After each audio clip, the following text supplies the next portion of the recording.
So hello everyone, welcome back to our channel. तो guys, आज हम इस वीडियो में डिस्कस करने वाले हैं एसएससी स्टेनो के लिए लास्ट 15 डेज स्ट्रेटजी। तो लास्ट 15 दिन ही रह चुके हैं हमारे एग्ज़ाम, जो कि 10 और 11 दिसंबर को एग्ज़ाम कंडक्ट होने वाला है एसएससी स्टेनो का। काफ़ी टाइम हो गया वेट करते करते, नहीं क्योंकि इसका वैसे एग्ज़ाम जो है वो अक्टूबर के मिड में हो जाता है, एज़ पर जो पहले के जो एग्ज़ाम्स हो रहे हैं, कंडक्ट किए जा रहे हैं हर साल, पर इस साल थोड़ा सा डिले हुआ है।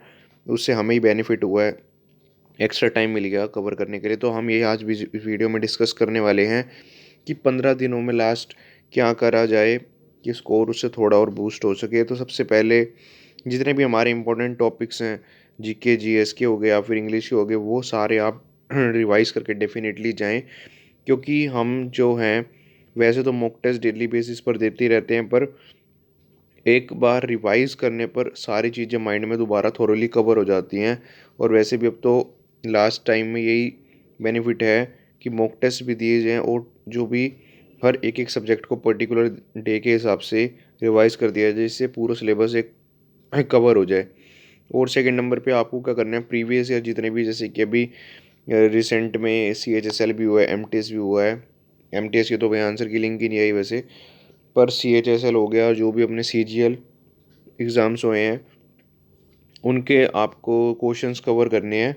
क्योंकि जो करंट अफेयर्स है वो भी बिल्कुल उसका रिसेंट ही रहेगा, क्योंकि प्रीवियस ईयर का मतलब 1-2 महीने का ही उसमें गैप रहा है, तो ज़्यादा डिफरेंस रहेगा नहीं। अगर यही CHSL और यही ज़्यादा चांसेस है कि CGL के जो क्वेश्चंस हैं वही मिल सकते हैं। और वैसे कोई अंत ही नहीं है, वही करंट अफेयर्स वैसे कब का आ जाए।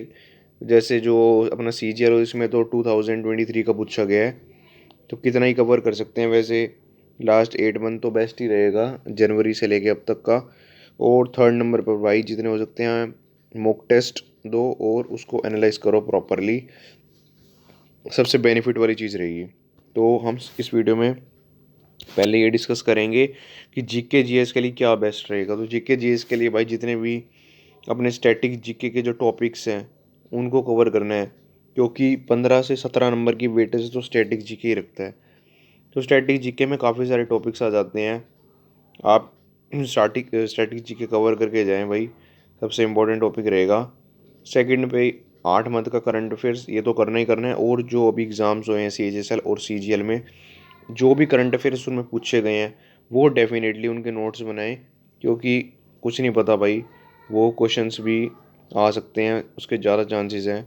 तो करंट अफेयर्स वैसे तो करने ही करने हैं 8 मंथ के, पर जो CGL और CHSL में आए उनको भी डेफिनेटली कवर करके जाएं। और जितने भी अभी एग्ज़ाम्स हुए हैं उनके क्वेश्चंस डेफिनेटली नोट डाउन करें और उनको रिवाइज करें। बहुत ज़्यादा चांसेस हैं कि उन्हीं में से क्वेश्चंस आ जाए। अगर 2-4 क्वेश्चन भी मिल गए तो भाई जीके जीएस तो भाई ऐसे वेटेज सारा यही बनाएगा, यही मेरिट डिसाइड करेगा। जीके जीएस में अगर आ जाए बढ़िया, तो फिर क्या ही बढ़िया हो जाता है ना, सारे सब्जेक्ट कवर हो जाएंगे। और मॉक टेस्ट तो देने ही देने हैं भाई, जो भी उनमें क्वेश्चंस प्रीवियस ईयर में पूछे गए हैं उनको नोट करते करते चलना है अपने। थर्ड, अब इंग्लिश की बात कर लेते हैं। इंग्लिश में हम क्या क्या करें, तो भाई सबसे पहले तो इंग्लिश में वॉइस और नरेशन 10-10 क्वेश्चन, मतलब कि 100 में से 20 नंबर नरेशन और वॉइस के आने वाले हैं। तो नरेशन के रूल्स और वॉइस के रूल्स थोड़े डिफरेंट है, दोनों को मिक्स मत करना, गलती होने के काफ़ी ज़्यादा चांसेस रहते हैं। नरेशन को सेपरेट माइंड में रूल्स बना कर चलना अपने, और वॉइस के सेपरेट। क्योंकि भाई बंदे इसी में कंफ्यूज हो जाते हैं, डायरेक्ट इनडायरेक्ट में कन्वर्ट कर देंगे, पर पूछा होगा वॉइस में, क्योंकि उसमें तो अपना टेंस चेंज होता ही नहीं है। तो नरेशन और वॉइस के रूल्स सबसे इजी वैसे यही टॉपिक है, पर अगर इसमें कन्फ्यूज़न क्रिएट होगी और अगर रूल्स में थोड़ा सा आप पजल हो गए, तो फिर बहुत ज़्यादा चांसेस हैं कि क्वेश्चंस जो है वो गलत हो जाएंगे। और ये अपने भाई सबसे ज़्यादा स्कोरिंग होते हैं, कि इसमें पूरे के पूरे नंबर आ सकते हैं। इसमें कुछ भी दिमाग नहीं लगाना, सिंपल जो रूल है वो अप्लाई करना है आपने। क्वेश्चन रीड करने की पूरी नीड नहीं पड़ती, अगर हमने सीधा सिर्फ टेंस को कन्वर्ट करना है और हमने टिक करके अपने आगे चल देना है। सबसे कम टाइम लेते हैं और सबसे ज़्यादा बढ़िया वेटेज में है। सेकंड नंबर पे हमने वोकेबलरी रिवाइज करनी है। वोकेबलरी में भाई वन वर्ड सब्स्टिट्यूशन तो आती नहीं है ऐसे स्टेनो में, अपना सिनोनिम एंटोनिम पाएंगे, स्पेलिंग चेक हो गए और इडियम एंड फ्रेजेस, ये 4 इंपॉर्टेंट टॉपिक हैं। यही 15-20 नंबर की वेटेज रखेंगे। उसके बाद जो वोकेबलरी है हमारा भाई, वो क्लोज टेस्ट में तो काम आने वाला है। अगर बढ़िया है तो पैसेज में भी रीड करते हैं तो आधा तो वैसे ही वैसे समझ आता है। अगर वोकेबलरी बढ़िया है तो वोकेबलरी सबसे बढ़िया चीज़ है। और भाई जो क्लोज टेस्ट और पैसेज जो अभी एग्ज़ाम्स हुए हैं, जो उन से भी एग्ज़ाम में आपको दिखे हैं भाई, उनके क्लोज टेस्ट और पैसेज ज़रूर लगा के जाएँ। पता चल जाता है ना एसएससी किस हिसाब के लेवल के क्वेश्चन पूछेगा, किस हिसाब का पैसेज वो दे सकता है। वैसे ऐसे स्टेनो में थोड़ा सा जो पैसेज होता है वो बढ़िया लेवल का दिया जाता है, मतलब मॉडरेट टू हाई लेवल ही होता है। जो ऐसे स्टेनो का अगर हम प्रीवियस ईयर आप देखोगे ना तो आपको पता चल जाएगा कि जो अपना दूसरे एग्ज़ाम जो होते हैं एसएससी के, उनमें इतना लेवल नहीं होता जितना स्टेनो में होता है, क्योंकि इसमें पूरी वेटेज होती है भाई इंग्लिश की।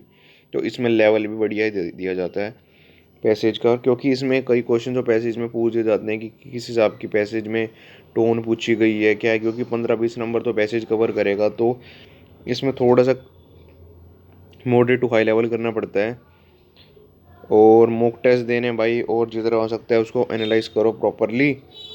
बढ़िया नंबर आ रहे होंगे, वैसे तो 15 दिन ही रह चुके हैं, सबके मॉक टेस्ट में मेरे को लग रहा है बढ़िया ही आ रहे होंगे। और आप अपना मॉक टेस्ट स्कोर ज़रूर मेरे को बताएं कि आपका क्या स्कोर चल रहा है। और बस, थैंक यू गाइस।